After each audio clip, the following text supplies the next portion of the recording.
कोशिकाएं द्विकेंद्रीय, answer copy में लिखना है। इस वीडियो में हम आपको कॉपी भी लिखने का सिखाएंगे, एकदम शुरू से अंत तक समझ लो।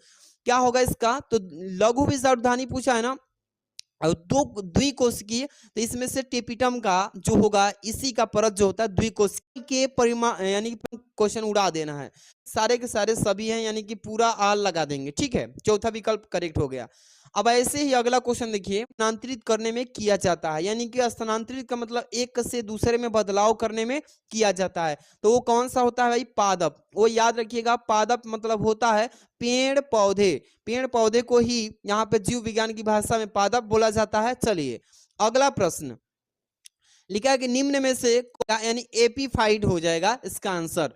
इसी तरीके से आपका पेपर आएगा, आप बढ़िया से एकदम धुआं धुआं कर देना। देखिए पेपर में कॉपी कैसे लिख के आओगे। सबसे पहले प्रश्न उत्तर संख्या पहला के जितने भी चारों विकल्पी क्वेश्चन है, क का चौथा हो जाएगा टेपिटम, ख का यहाँ पे उपरोक्त सभी हो जाएगा, ग का पादप में हो जाएगा, घ का जीवाणु में। ये गलती लिखा गया चारवां नंबर ऑप्शन, जो कि यहाँ पे होना चाहिए क्या, तो ये होना चाहिए यानी अधिपादप। अब देखिए आपको बहुत सारे बच्चे गलती कर देते हैं, तो भाड़ भूड़ नहीं करना, ये भी सीखिए। यहाँ से आप यहाँ से एक बार क्रॉस का चिन्ह लगा के और जो सही वाला है इसको लिख दीजिएगा, ठीक है। सब सही नहीं हो जाता है, कोई कोई गलती भी होता है, तो यहाँ पे एक तरीके से क्रॉस का चिन्ह लगाइए, सही आंसर लिख देना, ठीक। चलिए अगला प्रश्न हम चलते हैं यहां से 2 नंबर का क, प्रारूपी पुंकेसर के विभिन्न भागों के नाम लिखिए। जो प्रारूपी पुंकेसर होता है भाई, इसका संख्या फर्स्ट टाइप में, ठीक है।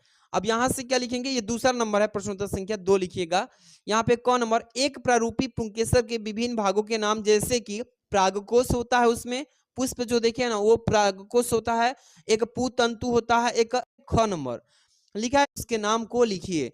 तो यहाँ पे देखिए बाबू क्या करेंगे, लीडिंग कोशिकाओं द्वारा संश्लेषित एवं स्रावित हार्मोन्स का नाम होता है टेस्टोस्टेरोन। पर एकदम बढ़िया से पढ़ के जाना, मिस सूत्रों पर एक ही स्थान पर स्थित होते हैं, यानी कि युग्म विकल्पी या एक एलील कहलाते हैं। क्या कहलाते हैं, युग्म विकल्पी कह लो या इसी को एलील कह लो, आराम से याद करना। चलिए अगला प्रश्न आपके सामने क्या होने वाला है, किन्हीं दो कृत्रिम लिखेंगे कि दो कृत्रिम पारितंत्र के नाम, जैसे कि चिड़ियाघर, जहाँ पे चिड़िया घर में बाघ शेर अनेक प्रकार के जानवरों को रख के वहां पे उसकी सुरक्षा किया जाता है, चिड़ियाघर। एक कृत्रिम भूमि जहाँ यानी अनुकूली विकिरण का एक उत्कृष्ट उदाहरण, यानी कि डार्विन की फींचे, क्या होंगी, डार्विन की फींचे लिख देंगे, ये इसका एक उत्कृष्ट क्या होगा, उदाहरण कहलाएगा। इसी तरीके से आपको पेपर में लिख के आना है। चलिए अगला हम टाइप देखेंगे। यहाँ चैनल पे पहली बार हो सब्सक्राइब करके जुड़े रहो। विकल्पिता के बारे में आप क्या समझते हैं, एग्जाम्पल के साथ भी बताइए। देखिए क्या लिखेंगे, लघु उत्तरीय टाइप नंबर 1 आपका प्रश्न उत्तर संख्या 3 रहेगा, और लिखेंगे इसमें पहले बहुयुग्म विकल्पिता कि जब किसी एक ही जीन को नियंत्रित करते हैं।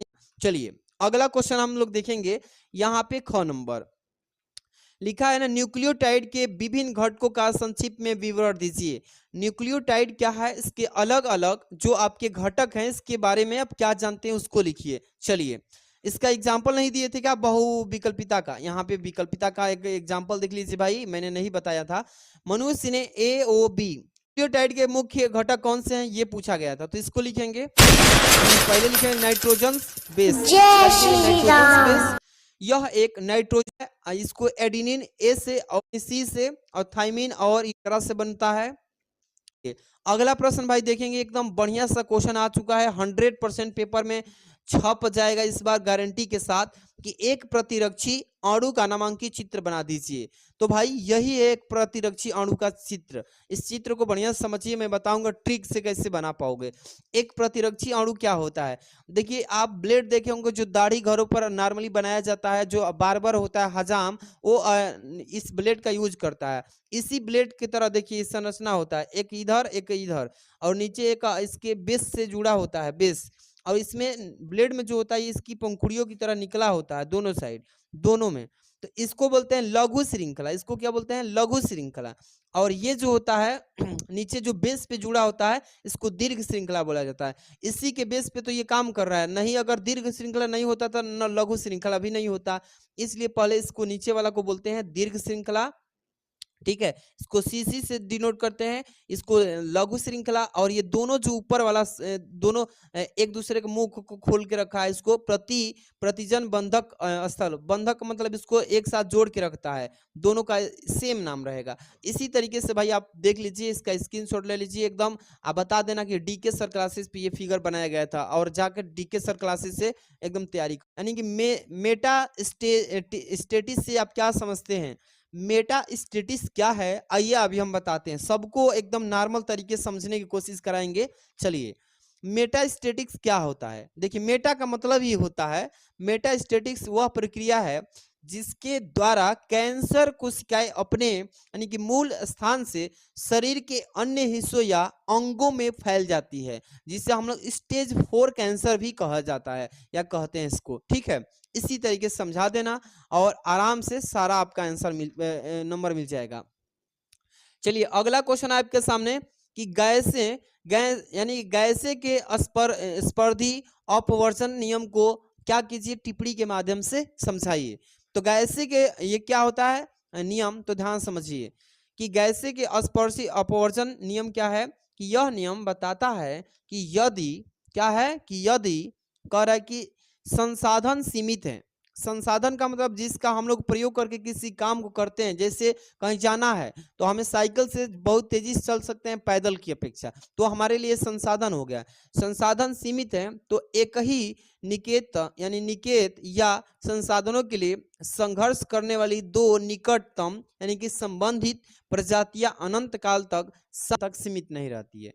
चलिए अब हम चलेंगे अगला क्वेश्चन पे, लघु उत्तरीय टाइप नंबर 2। जितने भी बच्चे नहीं देखे हैं वीडियो को एक बार पूरा शुरू से देख लेना बाबू, क्योंकि बीच में से देखने से कोई फायदा नहीं, क्योंकि एक हम पेपर जो बता रहे हैं एकदम पी वाई क्वेश्चन पेपर का समावेशन एक वायरल प्रश्न दे रहे हैं इसमें। और जितने बच्चे वीडियो को लाइक नहीं, प्यारा सा लाइक कर देना चैनल को पहली बार हो सब्सक्राइब कर लीजिए, अब बेल आइकन की घंटी दबाओ भाई, नोटिफिकेशन मिले, तड़ातड़ तैयारी करते रहो। चलो अगला क्वेश्चन आपके सामने है 4 नंबर से, क्या लिखा है 4 के क कि कृत्रिम यानी कि संकरण की विधि एवं महत्व का संक्षेप में वर्णन कीजिए। संक्षेप का मतलब ही होता है कि छोटा सा वर्णन दे दीजिए इसके बारे में। तो कृत्रिम संकरण क्या है आइए समझते हैं। पहले लिखेंगे कैसे कॉपी में कि लघु उत्तरीय प्रश्न टाइप नंबर 2। ठीक, क नंबर कृत्रिम संकरण की मुख्य विधियां कैसे विधि से किस विधि से होती है। पहला नंबर कि जनक का चयन, जनक का मतलब होता है जो जन्म देने वाले माता पिता होते हैं उसको जनक कहते हैं। अच्छे गुणों वाले नर और मादा पौधों का चयन किया जाता है इसमें, ये इसका विधि है। दूसरा नंबर विपुंसन, विपुंसन क्या होता है कि द्विलिंगी यानी फूल में से मादा जनक के यानी प्राग कोशों को परिपक्व होने से पहले ही चिमटी द्वारा हटा दिया जाता है, यही ताकि स्वपरागण हो सके, ये इसका दूसरा विधि था। तीसरा क्या है प्यारे बच्चों समझिए कि प्रागण क्या है। प्रागण मतलब कि जब मादा पुष्प यानी फूल की वर्तिकाग्र परिपक्व हो जाते हैं तो नर पौधे जो होते हैं पौधे से वंचित यानी प्रागकण लेकर उससे सीधे वर्तिकाग्र पर डाल जाता है। इस तरीके से ये तीसरा इसका क्या होता है विधि होता है। अब चलिए अगला प्रश्न पे हम लोग चलेंगे, ख नंबर पे ध्यान दीजिएगा। इसके ख नंबर 4 के ख पे चलेंगे, क्या लिखा है कि अंतः गर्भाशयी युक्तियों यानी कि आईयूडी और उनके अनुप्रयोगों पर एक टिप्पणी लिखिए। उनके अनुप्रयोग पर क्या करना है भाई, एक टिप्पणी लिखना है। तो आईयूडी के गर्भाशयी पर एक टिप्पणी कैसे लिखेंगे ध्यान समझिए।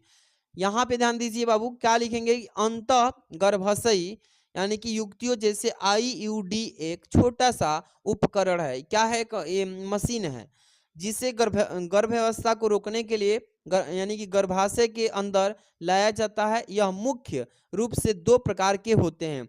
एक क्या होता है प्यारे बच्चों इस तरीके से हार्मोनल आईयूडी, हार्मोनल क्या होता है कि यह यानी कि प्रोजेस्टिन हार्मोन जारी करता है जो ग्रीवा यानी बलगम को क्या करता है गाढ़ा करता है और गर्भधारण को रोकता है। इस तरीके से ये पहला हार्मोनल हो गया। दूसरा नंबर समझिए, दूसरा क्या होता है कापर आईयूडी होता है, कापर के द्वारा बना हुआ, यह 10 वर्षों तक प्रभावी रह सकता है। यह तांबा इसकी युक्ति है, ये मशीन है। चलिए अगला प्रश्न ध्यान समझिएगा ग नंबर कि डीएनए प्राकृतिक में प्रयुक्त होने वाले एंजाइमों पर एक टिप्पणी लिखिए। जो डीएनए होता है भाई, डीएनए, इसमें प्रयुक्त मतलब प्रयोग किए जाने वाले एंजाइम को पर एक टिप्पणी लिखने के लिए बोला है। तो आइए इसको पहले टिप्पणी कैसे लिखा जाता है। बहुत बच्चे गलती कर देते हैं टिप्पणी लिखने में। समझिए कि डीएनए प्रकृति में प्रयुक्त प्रमुख एंजाइम पर टिप्पणी कैसे लिखेंगे। सबसे पहला हेडिंग डीएनए यानी कि हेलिकेज होता है। यह एंजाइम डीएनए के 200 यानी कि कह सकते हैं 200 सूत्रों, इसमें जो फार्मूलेज होते हैं उसके बीच क्या होता है कि हाइड्रोजन बंधों को तोड़कर उन्हें अलग कर देता है, जिस आइसोमरेज, इसको बोलते हैं टेपो आइसोमरेज। इसको हेलिकेज के कारण यानी डीएनए में आने वाले घुमाव के तनाव को यह क्या करता है, एंजाइम दूर कर देता है, यानी कि हटा देता है और शुरू करने के लिए एक शुरुआती बिंदु प्रदान कर देता है। इस तरीके से सभी मुख्य बिंदु के नियम को लिखिए। इसमें द्विसंकर जो क्रॉस कराया जाता है, इस क्रॉस में स्वतंत्र जब 2 हो या 2 से अधिक लक्षणों की यानी है। अब यहाँ पे लिखेंगे द्विसंकर क्रॉस में जैसे F2 पीढ़ी में 9:3 की लक्षण स्वतंत्र रूप से क्या होते हैं, मिश्रित। लिखा है ना, प्राथमिक और द्वितीयक यानी सहायता से एक विशिष्ट बायो है। यहाँ पे इसके लिए मवेशियों का गोबर इकट्ठा उपयोग करते हैं भोजन बनाने में। क्या है, बहुत ही प्यारा से ये टॉपिक्स है, पढ़ के चले जाना। अब चिकित्सा में पुनर्योग डीएनए तकनीकी के अनुप्रयोग का वर्णन कीजिए। चिकित्सा में कहाँ पे इसका योग होता है। 6 नंबर देखिए, पूरा इसके स्क्रीनशॉट ले लो। हम तो कहेंगे कि स्क्रीनशॉट लेकर के तैयारी कर लीजिए। इसका एकदम बेहतर सा क्वेश्चन है भाई, आराम से पढ़ लेना इसको, सारे क्वेश्चंस को। अब ऐसे ही बोलेंगे तो हम केमिस्ट्री का भी लेके आ जाएंगे पूरा सोल्यूशन के साथ। तो आप लोग अगर फुल सोल्यूशन चाहते हो भाई ऐसे ही, तो एक बार इस वीडियो को लाइक कर देना और चैनल पहली बार हो सब्सक्राइब कर लीजिए, ताकि फुल सोल्यूशन जैसे ही लाऊं सबसे पहले आपको मिले। कमेंट भी कर देना। थैंक्स।